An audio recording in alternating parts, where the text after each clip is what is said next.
যদ্বৈতং ব্রহ্মোপনিষদি তদপশ্যতনুভা য আন্তা অন্তর্যামী পুরুষ ইতি সহসাংস বিভব ষড়ৈশ্চর্যে পূর্ণ য ইহ স ভগবান স্বয়ময়ম ন চৈতন্যাৎ কৃষ্ণাৎ জগতি পরতত্ত্ব পরমিহ অনারপিত চরিম চিরাৎ করুণয়া অবতীর্ণ কলৌ সমর্পয়িতুম উন্নত উজ্জ্বল রসাম ভক্তি শ্রিয়ম হরি পুরট সুন্দর দুতি কদম্ব সন্দীপিত সদা হৃদয় কন্দরে স্ফুরতু সচিনন্দন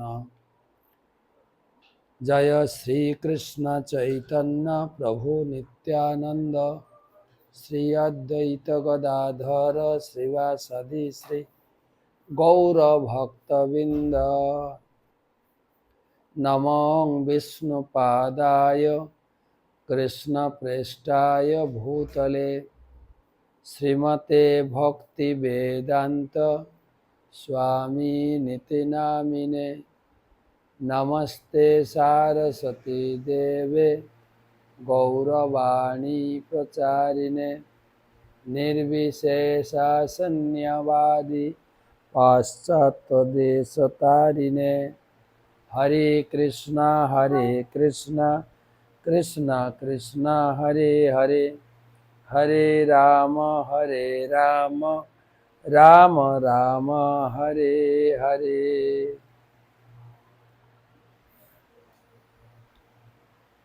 জয় জয় শ্রী চৈতন্য জয় নিত্যানন্দ জয়াদ্বৈত চন্দ্র জয় গৌর ভক্তবৃন্দ।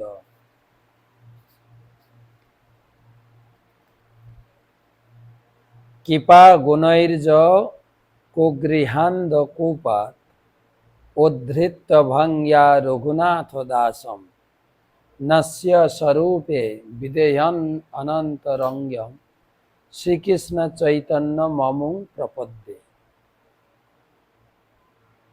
আমরা রঘুনাথ দাস গোস্বামীর চিড়াদধি মহোৎসব কাল থেকে শুরু করেছি। কালকে সবাই চিড়াদধি প্রসাদ পেয়েছেন, খেতে থাকুন। আজকেও খেয়েছেন হয়তো। আমাদের মায়াপুরে আজকেও হলো চিড়াদধি মহোৎসব। সব মায়াপুরের প্রহ্লাদ সানডে স্কুল সব শিশুরা মিলে মায়ের কাছে শিখছে কিভাবে চিড়া বানাতে হয়। তারপরে ঘটের উপরে সুন্দর সুন্দর নকশা করেছে, শেখানো হচ্ছে। সেই আমাদের যে পরম্পরা ক্রমে এই সমস্ত উৎসব অনুষ্ঠানে ফিরে যাচ্ছি, যেটা আমাদের সংসারের জীবনে পারিবারিক জীবনে একটা মেলবন্ধন, একটা আনন্দপূর্ণ অনুষ্ঠান। পরিবারের পাশাপাশি কি বলা যায়, পাড়া প্রতিবেশী আত্মীয় স্বজনকে নিয়ে একটা যৌথ মিলন উৎসব। সে কত রকমের চিড়া বানিয়েছে, আর যত প্রকার ড্রাই ফ্রুটস ওগুলো দিয়ে সুন্দর করে টেস্টি। কোনটা কনডেন্স মিল্ক দিয়ে বানিয়েছে, কোনটা গৌড়া দুধ দিয়ে বানিয়েছেন, কোনটা ঘন দুধ দিয়ে বানানো হয়েছে। বিভিন্ন প্রকার সিজনারি ফল, ড্রাগন এখন চলছে, ড্রাগন, আম, কাঁঠালের আবার একটু শক্ত কষি যেগুলো আছে। তারপরে নারকেল কোড়া, কোনটাতে ছোট ছোট করে নারকেল কেটেছেন, কাজু রোস্টেড করে মিশিয়েছেন, কিশমিশ, আখরোট, পেস্তা, আলমন্ড, বিভিন্ন প্রকারের।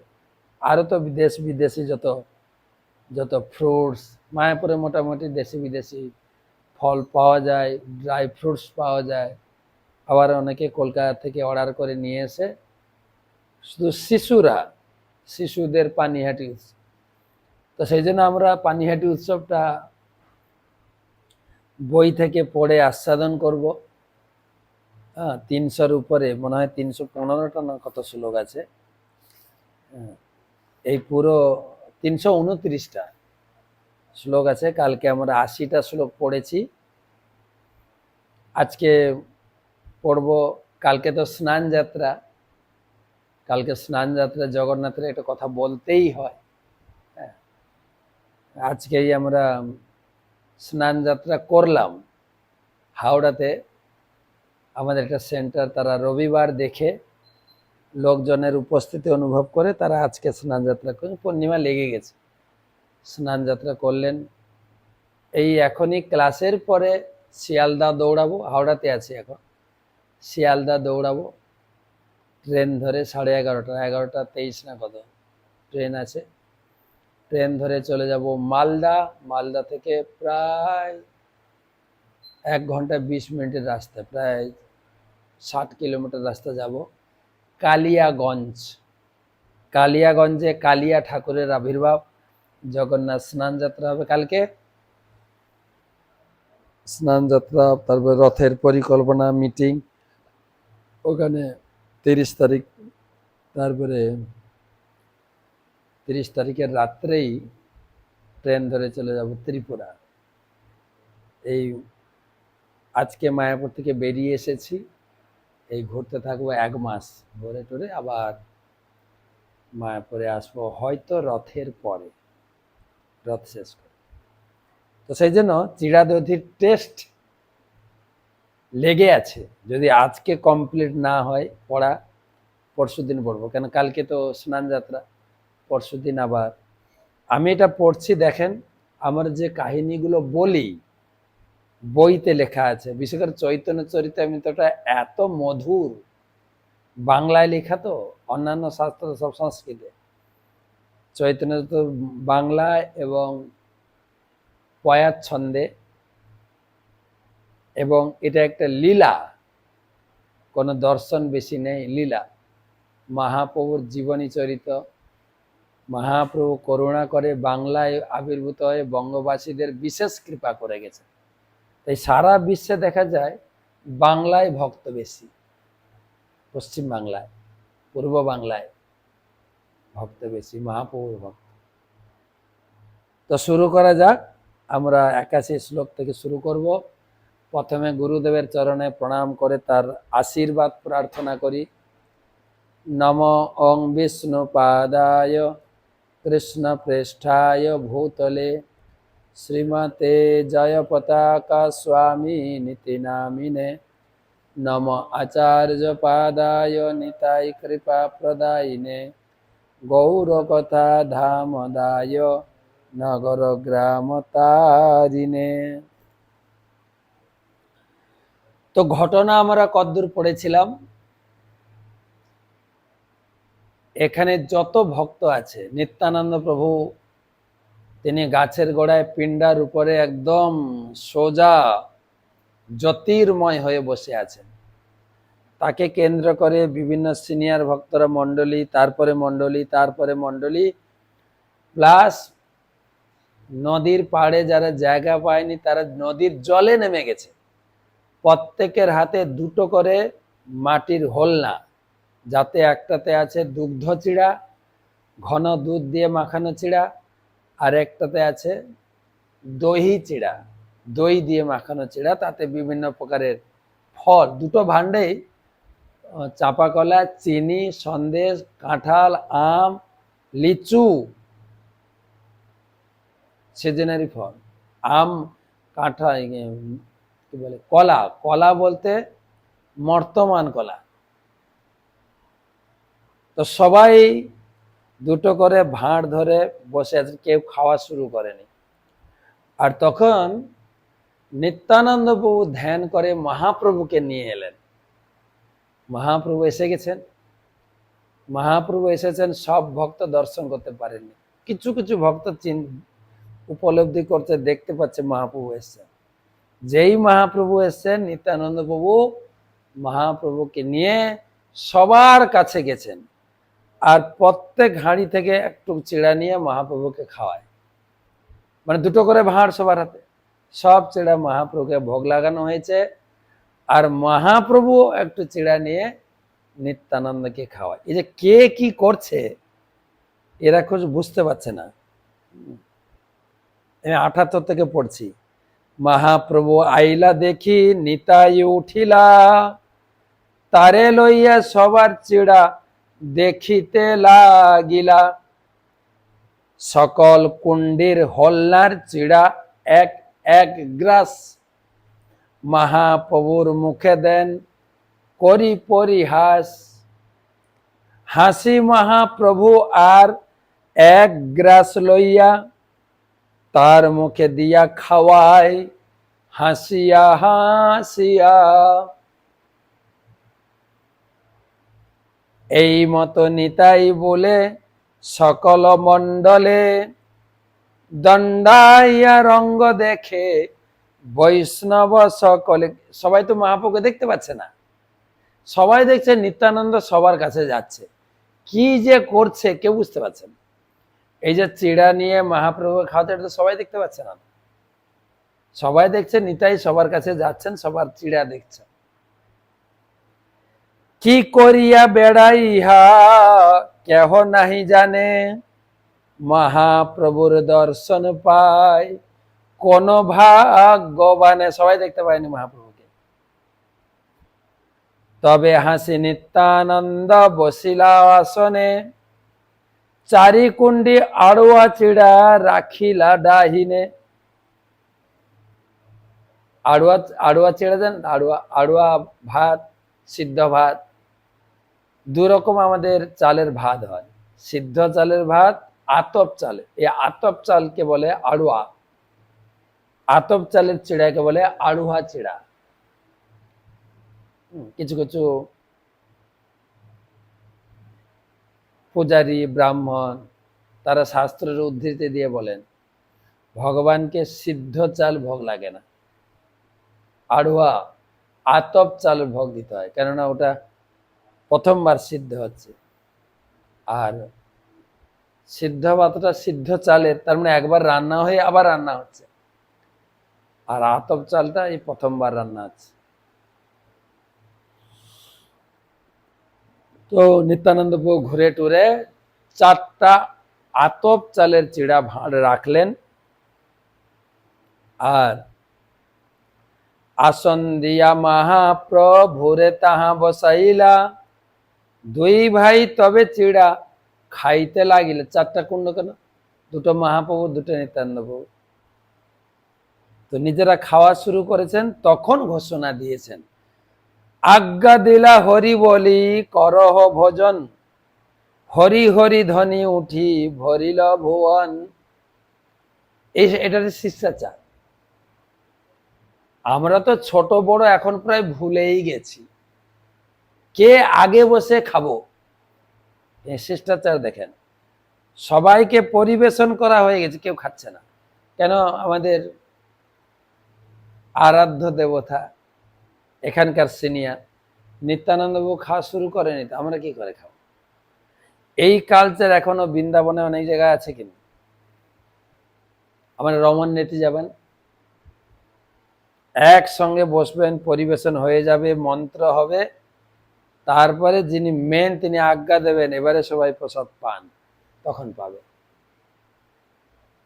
আর যে যত খেতে চান বারবার পরিবেশন হবে, কিন্তু উঠবেন একসঙ্গে, আগে উঠতে পারবেন না। এরকম নীতি আছে বলে, আমি এটা লিখিত প্রমাণ কোথাও পাইনি, এটা শুনেছি। ধরো আমরা একসঙ্গে বসছি, একসঙ্গে উঠবো, যদি আগে উঠে যান যারা বসেছেন তারা তাদের কর্ম আপনাকে নিতে হবে। কিছু কিছু ক্ষেত্রে দেখেছি, ধরো আমি মাঝখানে বসে আছি, আমার দুদিকে বৈষ্ণবরা বসে আছে, তা আমার খুব তাড়া আছে, তখন একটা গন্ডি কেটে দেন, দুদিকে একটা গন্ডি কেটে তার ভিতর থেকে উঠে যান। আমার একটু প্রয়োজন আছে, আমি যেতে পারি প্রভু, আমি একটু যেতে পারি যদি আজ্ঞা দেন, বলে হ্যাঁ যান। তখন আমাদের এই শিষ্টাচারটা ধীরে ধীরে লুপ্ত প্রায়।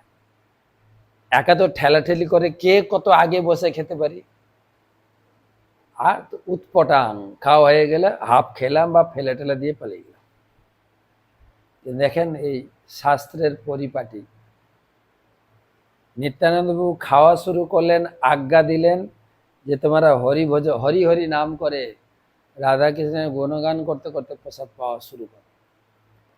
হরি হরি বলি বৈষ্ণব করে ভোজন, পুলিন ভজন সবার হইল স্মরণ।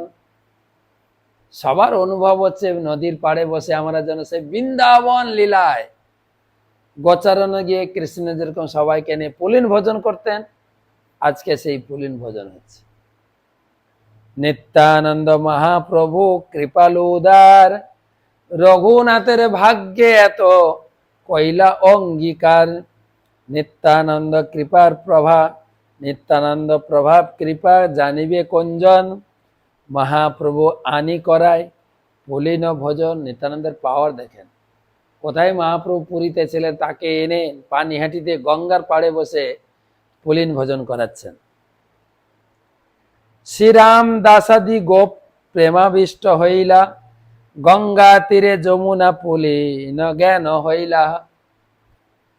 আর যেখানে যারা বড় বড় ভক্ত ছিলেন নাম দিয়েছেন শ্রীরাম দাসাদি, শ্রীরাম দাস আদি প্রমুখ ভক্তরা, সেই বৃন্দাবনের স্মৃতি এসে গেছে। আমরা যমুনার পাড়ে বসে পুলিন ভোজন করছি, নদী গঙ্গা, কিন্তু অনুভব হচ্ছে যেন যমুনার কূলে বসে আমরা সেই বৃন্দাবন লীলায় আমরা পুলিন ভোজন করছি। কালকে একটা মাতাজিকে ফোন করেছিলাম, তার মেয়ের মনে জন্মদিন ছিল। আমার তো বাচ্চার জন্মদিনগুলো আমার কম মোবাইলে লোড করা আছে। ফোন করেছি, তখন বলছেন, মহারাজ আপনি পানিহাটির কথা বলেন না, আজকে পানিহাটি গেছিলাম, কি অপূর্ব আনন্দের অনুভূতি, ভাষায় প্রকাশ করতে পারবো না। আমি বললাম খুব ভিড় হয়, সাবধানে যেতে বলি সবাইকে। বলছে না, আমি গেছিলাম ভোর 7টায়, খুব সুন্দরভাবে দর্শন করলাম, চিড়া ভোগ দিলাম, চিড়া প্রসাদ পেলাম। শুধু একটা আফসোস থেকে গেল, গঙ্গা স্নান করতে দিল না। যে কেন না, আজকে ভিড় ভাটা হবে বলে ঘাট বন্ধ করে দিয়েছে। জল নেবেন, মাথায় জল ছিটা, জলে নেমে কেউ স্নান করতে পারে, আমি পরে গিয়ে স্নান করে আসবো। বলছে হ্যাঁ, খুব ইচ্ছা ছিল স্নান করব, প্রসাদ পাবো। প্রসাদ পেয়েছি। এদিকে বিশ্রামতলা যেখানে নিত্যানন্দ বাবু বসেছিলেন সেখানকার প্রসাদ তো পেয়েছি, তারপরে ইস্কনে গেলাম, সে কত রকমের চিড়া বানিয়েছে, খেলাম, বাড়িতে নিয়ে এলাম। বাড়িতে চিড়া খেয়েছি বা খাই মাঝে মাঝে উৎসব অনুষ্ঠানে, কিন্তু আজকে যে খেলাম, কি বলবো অনুভূতির কথা, অমৃত, যেন আমার জিভায় এখনো লেগে আছে এ অনুভূতি। তো সেই জন্য মা নিত্যানন্দ বাবুর সঙ্গে যারা যারা ছিলেন, বিশেষ করে শ্রীরাম দাস বা অন্যান্য মহাপ্রভু পার্ষদরা, তাদের পুরো অনুভূতি, তারা সব বৃন্দাবনে চলে গেছেন। ওখানে বসে যমুনার তীরে বসে কানাইয়ের মুখে তাকিয়ে তারা চিড়া ভোজন করছেন, বলে পুলিন ভোজন হচ্ছে। গঙ্গা তীরে যমুনা পুলিন জ্ঞান হইলা। কালকে আমাকে একজন লিখেছেন, মহারাজ কোথা থেকে পড়ছেন আমাকে বলুন, আমি তো সারা চৈতন্য চরিতামৃত খুঁজে পেলাম। আরেকবার বলে দিই, চৈতন্য চরিতামৃত অন্তলীলা 6ষ্ঠ 6 পরিচ্ছেদ, শ্রী মহাপ্রভুর সঙ্গে রঘুনাথ দাস গোস্বামীর মিলন, অধ্যায়ের নাম এখানে পানিহাটি লেখা হয়নি, রঘুনাথ দাসের নাম লেখা হয়েছে। মহোৎসব শুনি পসারি নানা গ্রাম হইতে, চিড়াদধি সন্দেশ কলা আনিল বেচিতে, যত দ্রব্য লইয়া আইসে সব মূল্য করি লয়, তার দ্রব্য মূল্য দিয়া তাহারে খাওয়ায়। এদিকে চিড়া দই মহোৎসব হচ্ছে শুনে পাশের গ্রামের লোকজন, যার বাড়িতে যা ছিল, চিড়া ছিল, দুধ ছিল, দই ছিল, কলা ছিল, আম ছিল, সব নিয়ে এসে দোকান পেতে বসে গেছে। আর রঘুনাথ সবার গুলো কিনছেন দাম দিয়ে, আর সবাইকে ডেকে প্রসাদ খাওয়াচ্ছে। তার দ্রব্য মূল্য দিয়া তাহারে খাওয়ায়। কৌতুক দেখিতে আইল যত যত জন, সেই চিড়া দধি কলা করিল ভক্ষণ, ভজন করি নিত্যানন্দ আচমন কইলা, চারি কুণ্ডির অবশেষ রঘুনাথে দিলা। নিত্যানন্দ খাওয়া দাওয়ার পরে হাত মুখ ধুলেন, আর 4টা ভাঁড় ছিল, মহাপ্রভুর 2টো, নিত্যানন্দ প্রভুর 2টো। এই 4টা উচ্ছিষ্ট ভাণ্ড নিত্যানন্দ প্রভু রঘুনাথের হাতে তুলে দিলেন। আর 3 কুণ্ডিকায় অবশেষ ছিল, গ্রাসে গ্রাসে করি বিপ্র সব ভক্তে দিল। রঘুনাথ নিজের জন্য একটা নিলেন, বাকি 3টা ভাঁড়ের যা মহাপ্রসাদ ছিল অল্প অল্প করে সবাইকে ভাগ করে দিলেন। পুষ্পমালা বিপ্র আনি প্রভু গলে দিল, চন্দন আনিয়া প্রভুর সর্বাঙ্গে লেপিল। খাওয়া দাওয়ার পরে মালা চন্দন, দেখেন এটাও একটা শাস্ত্রের পরিপাটি। আমরা কিন্তু ঘরে লোকজন এলে মালা চন্দন পরায়, তারপরে খাওয়া দাওয়া বা যা কিছু। কিন্তু চৈতন্য চরিতামৃতে বা অন্যান্য শাস্ত্রে আমি দেখেছি মালা চন্দনটা পরে, তাম্বুল খাওয়া দাওয়ার পরে তাম্বুল, তাম্বুলের পরে মালা চন্দন। এখানে দেখেন খাওয়া দাওয়ার পরে চন্দন পরালেন নিত্যানন্দ প্রভুকে, আর পুষ্পমালা। আমি এটা মায়াপুরে করি বছরে একবার। আমি এই গৌর পূর্ণিমার সময় সমস্ত জিবিসি, যারা ইস্কনের ঊর্ধ্বতন পরিচালক মণ্ডলী, তাদেরকে ইনভাইট করে প্রসাদ পাওয়াই। আর প্রসাদ মানে ফিস্ট। কি ফিস্ট জানেন? মাত্র 6খানা আইটেম থাকে। পিজা, একটু স্প্যাগেটি, স্যালাড, স্যুপ, তারপর থাকে কেক, আর এটা কি থাকে, 6টা আইটেম। খুব সিম্পল খাবার, খুব উপভোগ করে তারা প্রসাদ পায়। সব মিলে 60 জন মতো। 60টা কি বলে, একটা টেবিলে 4 জন করে বসেন, 15টা টেবিল লাগিয়ে দেওয়া হয়। গরম গরম পিজা তৈরি হয়, তারপরে স্যালাড, সুন্দর স্পেশাল কেক আর স্যুপ, বাস। দুপুরে লাঞ্চ বলছে, লাঞ্চ, দুপুরের লাঞ্চ। তো সেখানে যখন আসেন সরাসরি প্রসাদ। অনেক সময় করি জুতো খুলে তারা প্যান্ডেলে ঢুকেন, আমরা পা ধুলে কিন্তু বোধ করে পায়ে মুছে দেওয়া হয় রুমাল দিয়ে, বসে প্রসাদ সেবন করেন। প্রসাদ থেকে উঠে হাত ধোয়েন, তার মুখ শুদ্ধির পরে গিফট, ভালো অঙ্কের একটা গিফট প্যাক দেওয়া হয়। তারপরে মালা চন্দন দিয়ে জুতো পরিয়ে তাদেরকে বিদায় দেওয়া হয়। এই দেখেন এখানেও লিখেছি, খাওয়া দাওয়ার পরে মালা চন্দন। আগে মালা, এটাও মনে রাখতে হবে, মালা চন্দনে সাজাবো তো মারে। কখনো কখনো উল্টো হয়ে যায়, আগে চন্দন পরিয়ে দেন তারপরে মালা, না, মালা তারপরে চন্দন, এটাও শিখতে হবে। আর এটা এখনকার দিনে তো আর মালা চন্দন উঠে গেছে, ঘরে ঢুকে গেলে একটু সেন্ট স্প্রে আর একটা গোলাপ ফুল ধরিয়ে দেয়, বাস। কেননা মালা পরতে অনেকে হিজিবোধ করে, যেহেতু আবার অনেকে বলে মালা পরা মানে বিয়ে হয়ে গেল। মালা পরে না, ওই একটা করে গোলাপ বা সিজনারি ফুল যেটা থাকে আর একটা স্প্রে। কিন্তু এনে মালা না পরে বুটেক দিতে পারেন, কিন্তু চন্দনটা রাখুন, পিওর চন্দন। কিছু কিছু ঘরে আবার যাই চন্দন না দিয়ে তিলক গুলিয়ে দেয়, পরা যায় নাকি? তিলক পরে কাদার মতো হয়ে থাকে। চন্দনের একটা উপকার, শীতলতা, শরীর মন ঠান্ডা রাখে চন্দন পড়লে। মালা চন্দন হয়েছে, এবারে তাম্বুল। সেবক তাম্বুল লইয়া করে সমর্পণ, হাসিয়া হাসিয়া প্রভু করে চর্বণ। তাম্বুল মানে পান হতে পারে, বিভিন্ন প্রকার মশলাদার, মৌরি, বিভিন্ন তাম্বুলের জিনিস বেরিয়েছে, তবে এগুলো নেশা জাতীয় নয়।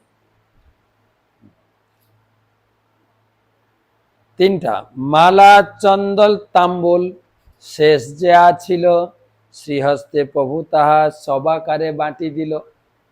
এবারে মালা চন্দন তাম্বুল যা ছিল সবাইকে বেঁটে দেওয়া হলো।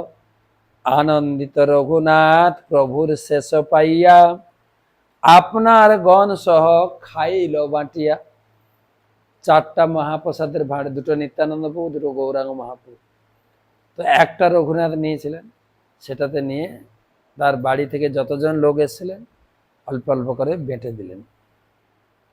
এই তো কহিল নিত্যানন্দের বিহার, চিড়া দধি মহোৎসব নামে খ্যাতি যার। প্রভুর বিশ্রাম কইলা যদি দিন শেষ হইল, রাঘব মন্দিরে তবে কীর্তন আরম্ভিল। ভক্ত সব নাচাইয়া নিত্যানন্দ রায়, শেষে নৃত্য করে প্রেমে জগত ভাষায়। মহাপ্রভু তার নৃত্য করেন দর্শন, সবে নিত্যানন্দ দেখে না দেখে অন্যজন। সন্ধ্যার সময় রাঘবের বাড়িতে সন্ধ্যারতি কীর্তন শুরু হয়েছে, আর এত সুন্দর নৃত্য করছেন, যার নৃত্য দেখার জন্য পুনরায় মহাপ্রভু পুরী থেকে এসে গেছেন। সেটা কেবল নিত্যানন্দ প্রভু দর্শন করছে যে মহাপ্রভু এসছেন, আর কেউ দেখেনি। নিত্যানন্দের নৃত্য যেন তাহার নর্তনে, উপমা দিবার নাহি এ তিন ভুবনে। নিত্যানন্দ প্রভু যে কত সুন্দর নাচছিলেন, কোনো কিছু দিয়ে উপমা দিয়ে বোঝাতে পারবো না। নিত্যের মাধুরী কেবা বর্ণিবারে পারে, মহাপ্রভু আইসে যেই নিত্য দেখিবারে। নিত্য করি প্রভু যবে বিশ্রাম করিলা, ভজনের লাগি পণ্ডিত নিবেদন কইলা। নাচার পরে রাঘব পণ্ডিত বলেন প্রভু চলুন প্রসাদ রেডি।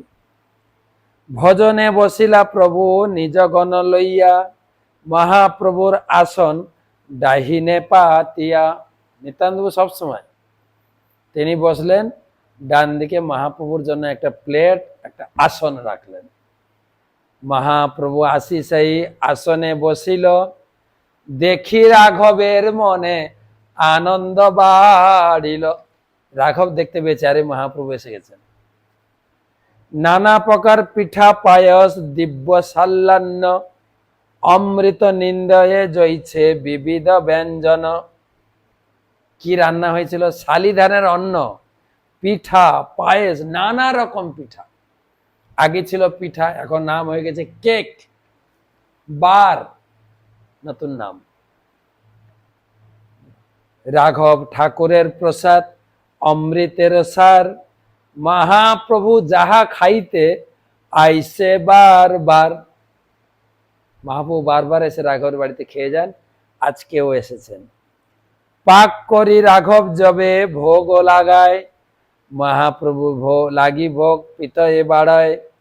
প্রতিদিন মহাপ্রভু করেন ভোজন, মধ্যে মধ্যে প্রভু তারে দেন দর্শন। রাঘব তার বাড়িতে মনে হয় মদন মোহন বিগ্রহ আছেন এখনো। তো ভগবানের যখন ভোগ রান্না হতো, ভোগের প্লেট যখন সাজানো হতো, তখন দুটো, একটা হচ্ছে মন্দিরের ঠাকুর, একটা মহাপ্রভু। আর প্রতিদিন এসে মহাপ্রভু সেই ভোগ গ্রহণ করতেন, রাঘবের ভোগ লাগানো ভোগ। তিনি কখনো কখনো দর্শন দিতেন, কখনো কখনো দর্শন দিতেন। দুই ভাইরে রাঘব আনি পরিবেশে, যত্ন করি খাওয়াই না রহে অবশেষে। যা প্লেটে দিচ্ছেন নিত্যানন্দ মহাপ্রভু চেটে মুটে খেয়ে নিচ্ছেন, একটুও ছাড়ছেন না। কত উপহার আনে কেহন হেন নাহি জানি, রাঘবের ঘরে রান্ধে রাধা ঠাকুরানী। কত আইটেম এবং সুস্বাদু আইটেম বানানো, কি বলবো। আর যা এনে দিচ্ছেন মহাপ্রভু, নিত্যানন্দ খাচ্ছে।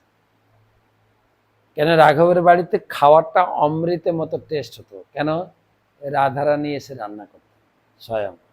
আর রাধারানীর উপরে বর আছে, কার বর জানেন? পড়েন দেখেন, দুর্বাসার ঠাঁইতে পাইয়াছেন বর, অমৃত হইতে পাক করি অধিক মধুর। সুগন্ধি সুন্দর প্রসাদ মাধুর্যের সার, দুই ভাই তাহা খাইয়া সন্তোষ পার। ভজনে বসিতে রঘুনাথে কহে সর্বজন।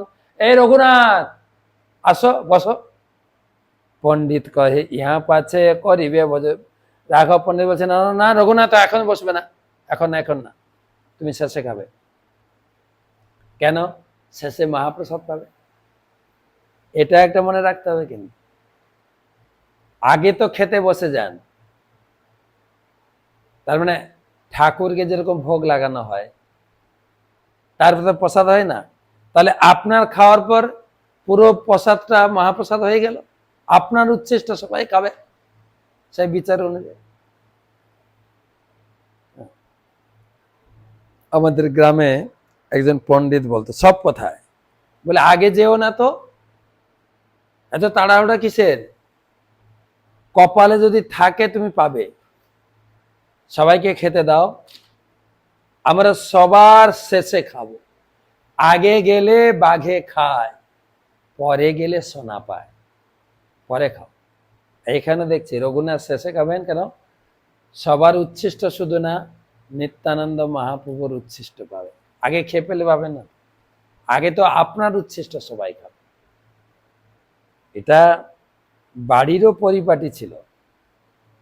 স্বামী আগে প্রসাদ পাবেন বা খাবার খাবেন, তার উচ্ছিষ্ট সতী নারী পাবেন সবার শেষে।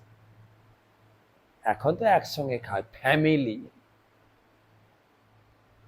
ভক্তগণ আকণ্ঠ ভরিয়া করিল ভজন, হরিধ্বনি করি উঠি কইলা আচমন।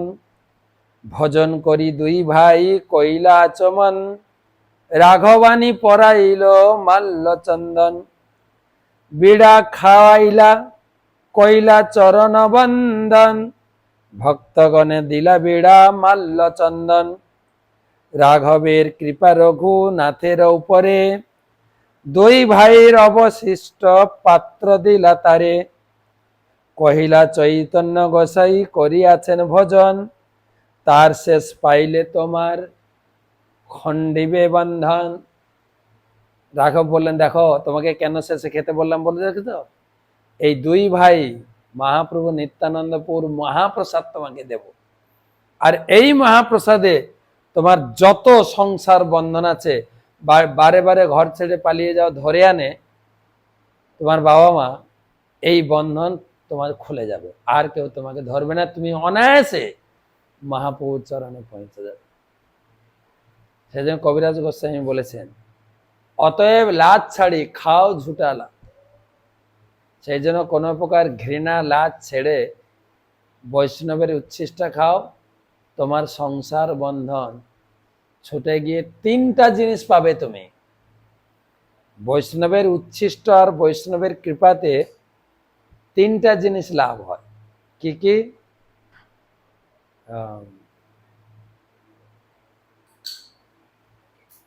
কি শ্লোকটা যেন, জমবন্ধ ছুটে জগতে দুর্লভ হয়ে প্রেম, সর্ববাঞ্ছা সিদ্ধি হয় জমবন্ধ ছুটে।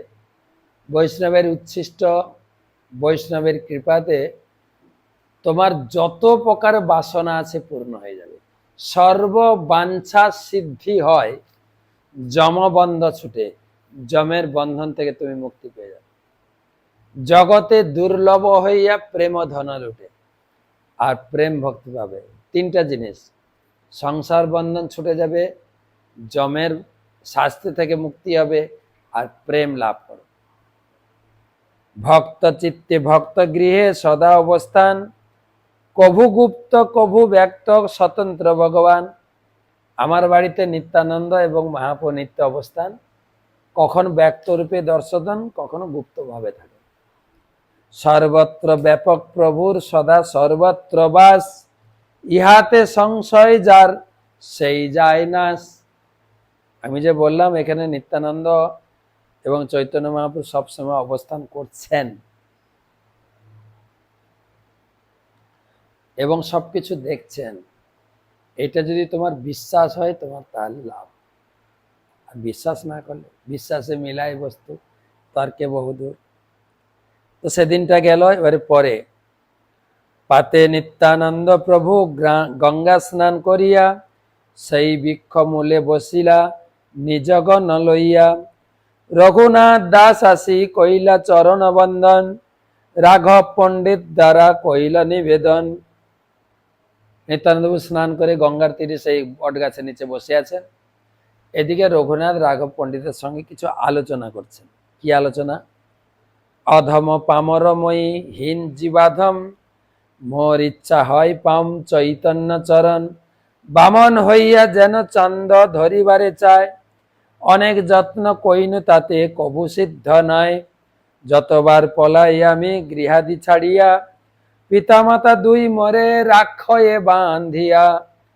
তোমার কৃপা বিনা কেহ চৈতন্য না পায়, তুমি কৃপা কইলে তাহে অধমে ও পায়। অযোগ্যময় নিবেদন করিতে করি ভয়, মরে চৈতন্য দেহ গোসাই হইয়া সদয়। মোর মাথে পদ ধরি করহ প্রসাদ, নির্বিঘ্নে চৈতন্য পাও কর আশীর্বাদ। রাঘবকে নিয়ে নিত্যানন্দ প্রভুর কাছে গিয়ে খুব আরতি সহকারে কানতে কানতে বলছেন, হে প্রভু, এই অধমকে কৃপা করুন, বারবার আমি ঘর ছেড়ে পালিয়ে যাই, মহাপ্রভুর চরণে পৌঁছাবো, কোনো অনেক প্রকার আমি যোজনা করলাম, ঘর ছেড়ে বেরোতে পারছি না, প্লিজ আপনি আমার মাথায় দুই চরণ রাখুন, কৃপা করুন যেন অনায়াসে আমি চৈতন্য মহাপ্রভুর চরণে পৌঁছে যাই। যদিও চৈতন্য মহাপ্রভুকে পাওয়া অত্যন্ত দুর্লভ, বামনের হাত বাড়িয়ে চাঁদ ধরার মতো, তথাপি আপনার কৃপা হলে এটা হবে, এই বিশ্বাস আমার আছে, এই দৃঢ় বিশ্বাস। শুনি প্রভু কহে সব ভক্ত করে, নিত্যানন্দ প্রভু তখন বলছে, সব ভক্তকে ডেকে বলছে, এই সবাই মন দিয়ে শোনো, ইহার বিষয় সুখ ইন্দ্র সুখ সমে। জানো কালকে যে ফিস্ট খাইয়েছে, কে স্পন্সর করেছিল? রঘুনাথ। এর ঐশ্বর্য জানো, স্বর্গের রাজার ইন্দ্রের মতো ঐশ্বর্য।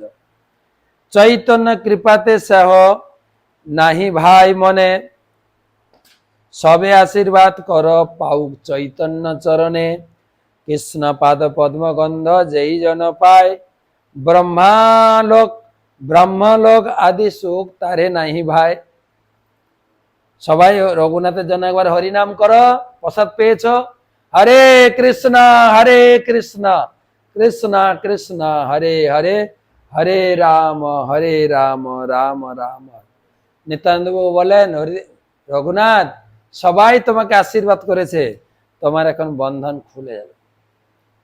जो दुस्तजान দ্বারা সুতান শহীদ রাজ্যম হৃদি স্পর্শ, জহৌ যুবৈব মলবৎ উত্তম শ্লোক আলস। যেরকম ভরত মহারাজ ভগবানের প্রতি তার আসক্তিবশত অনায়াসে তিনি তার রাজ্য, বৈভব, পরিবার সব পরিত্যাগ করেছেন। মলবৎ জানেন তো, সকালে উঠে মল ত্যাগ না হলে শরীর অস্বস্তি লাগে, তাই বিষয়, আত্মীয় স্বজন মলের মতো তা ত্যাগ করে জঙ্গলে চলে গেল। তো নিত্যানন্দ রঘুনাথকে কাছে নিয়ে বলছেন, তবে রঘুনাথে প্রভু নিকটে বলাইলা, তার মাথে পদ ধরি কহিতে লাগিলা। তার মাথার উপর দুই পা রেখে বলছেন, তুমি যে করাইলা এই পুলিন ভোজন, তোমায় কৃপা করি গৌর কইলা আগমন। কৃপা করি কইলা চিড়া দুগ্ধ ভোজন, নিত্য দেখিবারে রাত্রে কইলা প্রসাদ ভক্ষণ। তোমা উদ্ধারিতে গৌর আইলা আপনে, ছুটিল তোমারে যত বিঘ্নাদি বন্ধনে। স্বরূপের স্থানে তোমা করিবে সমর্পণে, অন্তরঙ্গ ভিত্ত বলি রাখিবে চরণে।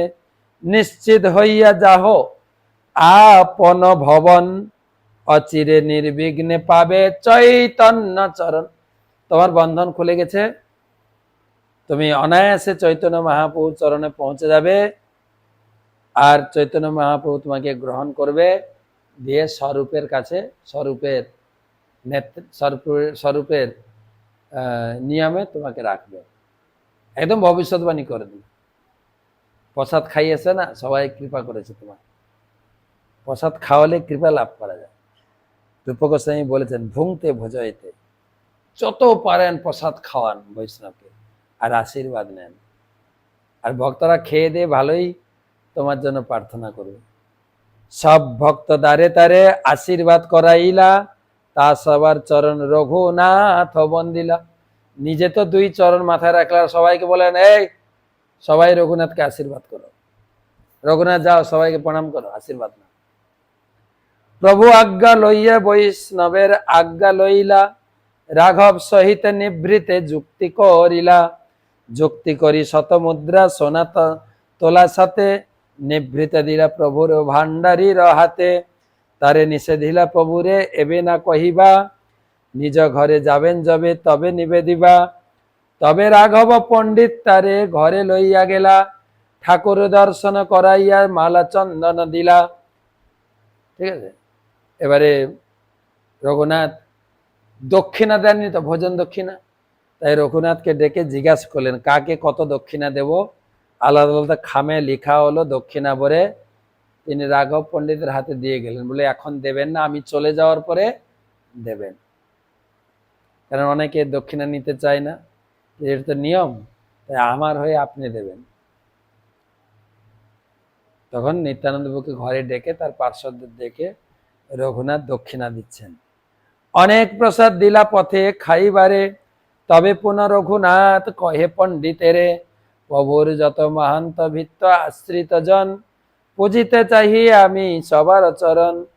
20 5 10 12 10 পঞ্চ 10 পঞ্চ হয়, মুদ্রা দেহ বিচারি যার যত যোগ্য হয়। রাঘব পণ্ডিত সবাইকে সমান দক্ষিণা দেননি, কাকে 10 মুদ্রা, কাকে 20 মুদ্রা, কাকে 100 মুদ্রা, আলাদা আলাদা যার যেরকম যোগ্য তাকে দিয়েছেন। সব লেখা করিয়া রাঘব পাশ দিলা, যার নামে যত রাঘব চিঠি লেখাইলা। সবাই খামে ভরে, খামের উপরে নাম লিখে দেওয়া হয়েছে। 100 মুদ্রা আর সোনা তোলা দয়, পণ্ডিতের আগে দিল করিয়া বিনয়। রাঘব পণ্ডিতকেও দিলেন। তাহার পদধূলি লইয়া স্বগৃহে আইলা, নিত্যানন্দ কৃপা পাইয়া কৃতার্থ মানিলা। সেই হতে অভ্যন্তরে না করে গমন, বাহিরে দুর্গা মণ্ডপে যাইয়া করেন শয়ন। তখন থেকে রঘুনাথ আর ঘরের ভিতরে ঢুকেননি, দুর্গা মণ্ডপে শুয়ে থাকতেন, আর তার জন্য কড়া পাহারাদার ছিল। তাহা জাগি রহে সব রক্ষকগণ, পলাইতে করেন নানা উপায় চিন্তন। হেনকালে গৌড় দেশের সব ভক্তগণ, প্রভুরে দেখিতে নীলা চলে করিলা গমন। তা সবার সঙ্গে রঘুনাথ যাইতে না পারে, প্রসিদ্ধ প্রকট সঙ্গ তবেই ধরা পড়ে। তাদের সঙ্গে যেতে পারবে না, তো বাবা ধরে নিয়ে আসবে। এই মতো চিন্তিতে দৈবে একদিনে, বাহিরে দেবী মণ্ডপে করিয়াছেন শয়নে। দণ্ডচারী রাত্রি যবে আছে অবশেষ, যদুনন্দন আচার্য তবে করিলা প্রবেশ। তার বাড়িতে পুরোহিত যদুনন্দন আচার্য একদিন মধ্যরাত্রে হেরিকেন নিয়ে এসে হাজির। রঘুনাথ, রঘুনাথ ধরপড় করছে, বলছে গুরুদেব এত রাত্রে। বাসুদেব দত্তের হয় তেহ অনুগৃহীত, রঘুনাথের গুরু তেহ হয় পুরোহিত। অদ্বৈত আচার্যের তেহ শিষ্য অন্তরঙ্গ, আচার্য আজ্ঞাতে মানে চৈতন্য প্রাণধন। সে যদুনন্দন আচার্য ছিলেন অদ্বৈতাদের শিষ্য, এবং অদ্বৈতাদের নির্দেশ অনুযায়ী যদুনন্দন আচার্য মহাপ্রভুকে ভগবান মানতেন। অঙ্গনে আসিয়া তেহ যবে দণ্ডাইলা, রঘুনাথ আসি তবে দণ্ডবত কইলা। তার এক শিষ্য তার ঠাকুরের সেবা করে, সেবা ছাড়িয়াছে তারে সাধিবার তরে। গুরুদেব আপনি এত রাত্রে, বলে তুমি তো জানো আমার যে ঠাকুর পূজা করে সে ব্রাহ্মণটা আজকে 3 দিন ধরে আসছে না, চলো তো তাকে বুঝিয়ে সুঝিয়ে নিয়ে আসি। রঘুনাথ কহে তারে করহ সাধন, সেবা যেন করে তার নাহিক ব্রাহ্মণ। এত কই রঘুনাথে লইয়া চলিলা, রক্ষক সব শেষ রাতে নিদ্রায় পড়িলা। রঘুনাথ তুমি চলো, তাকে বুঝিয়ে নিয়ে আসবো। তাকে নিয়ে চলে গেলে, আর যত সিকিউরিটি গার্ড ছিল ও ঘোর নিদ্রায় আচ্ছন্ন হয়ে গেছে। সব ভগবানের প্ল্যান থাকে। আচার্যের ঘর যাইতে পূর্ব দিশাতে, কহিতে শুনিতে দুহে চলে সেই পথে। ধর অর্ধপথে রঘুনাথে কয়ে গুরুর চরণে, আমি সেই বিপ্রসাদী পাঠাইমু তোমার স্থানে। তুমি সুখে ঘরে যাও তো মোরে আজ্ঞা হয়, এই ছলে আজ্ঞা মাগি করিলা নিশ্চয়। তো বলছে গুরুদেব আপনি কষ্ট করে যাবেন কেন, আমি বুঝে সুঝে পাঠিয়ে দেবো, আপনি ঘরে গিয়ে বিশ্রাম করুন, আমাকে যদি আদেশ দেন আমি যাই। বলছে হ্যাঁ, এই যে আজ্ঞা হয়ে গেল। গুরুদেব মনে করছে ও যাচ্ছে ব্রাহ্মণ বাড়িতে, ব্রাহ্মণটা যে পূজা করতে আসছে না তাকে বুঝিয়ে নিয়ে আসবে। আর রঘুনাথ ইনডাইরেক্ট ভাবে আজ্ঞা নিলেন যে আমি পুরী চললাম। সেবক রক্ষক আর কেহ নাহি সঙ্গে, পলাইতে আমার ভালো এই তো সঙ্গে। এত চিন্তি পূর্ব মুখে করিলা গমন, উল্টিয়া চাহে পাছে নাহি কোনো জন। শ্রী চৈতন্য নিত্যানন্দ চরণ চিন্তিয়া, পথ ছাড়ি উপপথে যাইয়েন ধাইয়া। এই সুযোগে ব্রাহ্মণের বাড়ি না গিয়ে পুরীর দিকে, আর রাস্তা ছেড়ে বনের মধ্যে, রাস্তায় গেলে ধরা পড়ে যাবে, পরের দিন বাবা গিয়ে ধরে নিয়ে আসবে। গ্রামে গ্রামের পথ ছাড়ি যায় বনে বনে, কায় মনোবাক্য চিন্তে চৈতন্য চরণে। পঞ্চদশ ক্রোশ পথ চলি গেলা একদিনে, পঞ্চক্রোশ, এক ক্রোশ মানে 8 মাইল, পঞ্চক্রোশ 5 ক্রোশ মানে 40 মাইল, মানে 1 মাইল মানে প্রায় 1.5 কিলোমিটার উপরে, প্রায় 60-70 কিলোমিটার এক এক দিনে হেঁটে গেছেন জঙ্গলের ভিতর দিয়ে। উপবাসী দেখি গোব দুগ্ধ আনি দিলা, সেই দুগ্ধ পান করি পড়িয়া রহিলা। মাঝখানে মাত্র একটু দুধ খেয়েছেন, তারপর 3 দিন দুধ খেয়েছে, 12 দিনে পৌঁছে গেছে পুরী। আমাদের সাধারণত এখান থেকে পুরী যদি পায়ে হেঁটে যাওয়া হয় 1 মাস লাগে, এই 12 দিনে পৌঁছে। এথা তার সেবক রক্ষক তারে না দেখিয়া, তার গুরু পাশে বার্তা পুছিলেন গিয়া। তেহ কয়ে আজ্ঞা মাগি গেলা নিজ ঘর, পলাইল রঘুনাথ উঠিল কোলাহল। তার পিতা কহে গৌড়ের সব ভক্তগণ, প্রভু স্থানে নীলাচলে করিলা গমন। সেই সঙ্গে রঘুনাথ গেলা পলাইয়া, 10 জন যাও তাহে আনো ধরিয়া।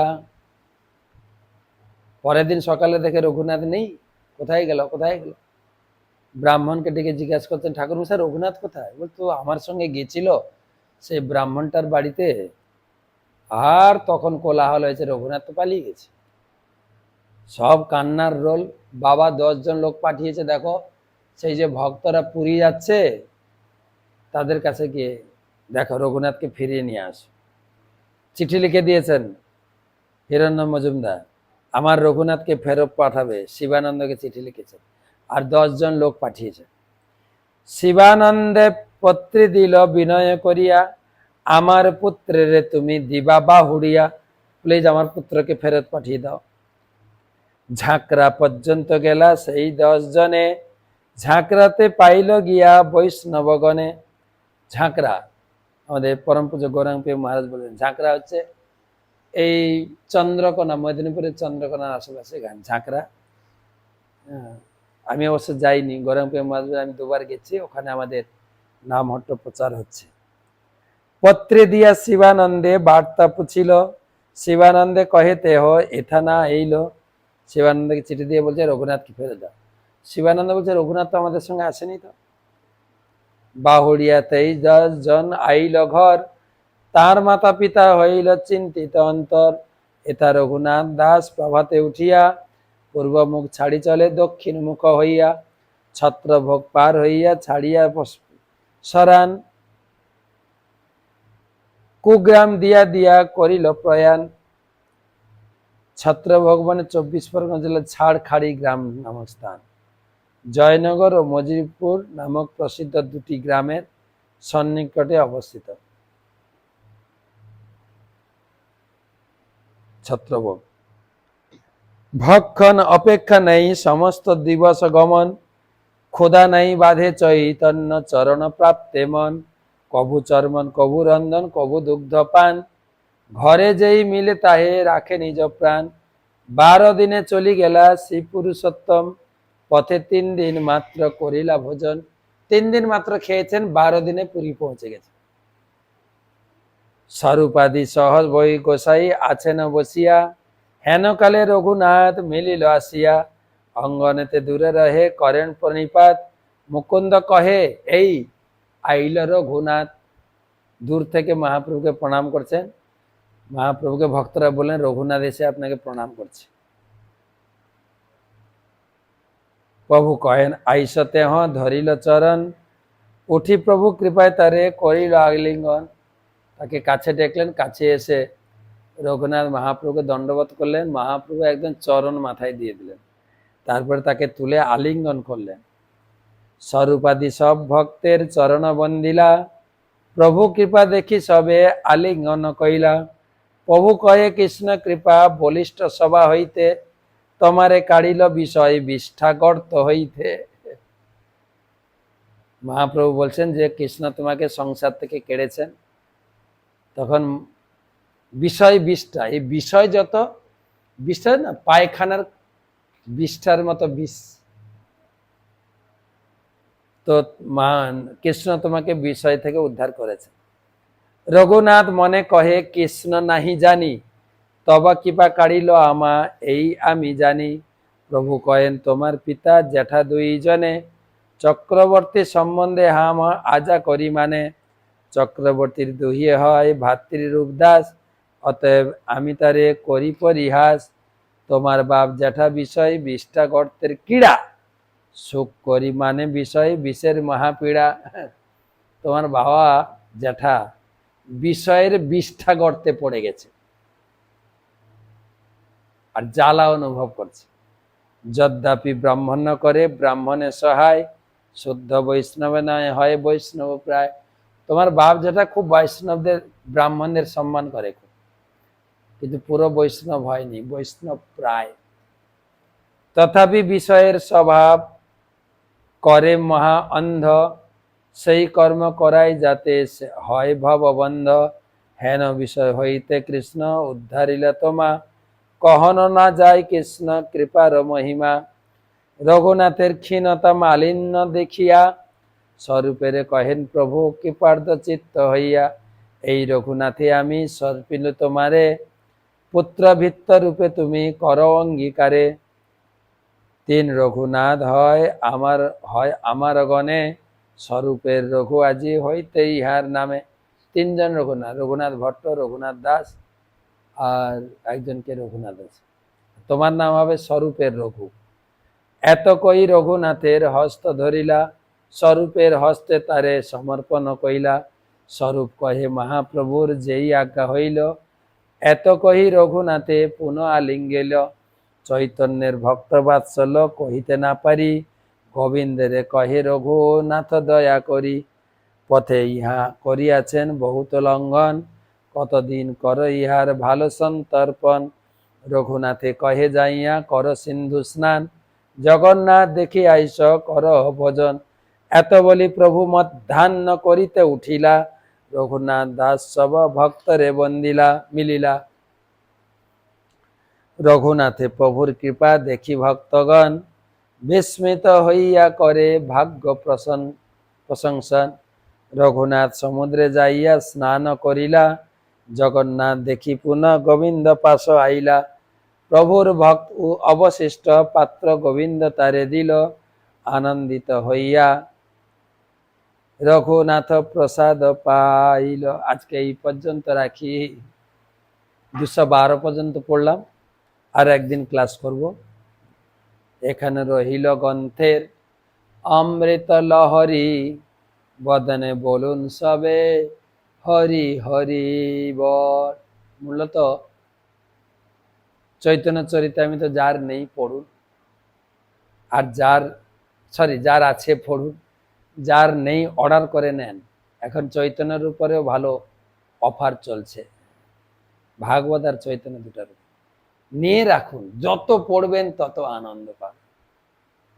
শুভরাত্রি।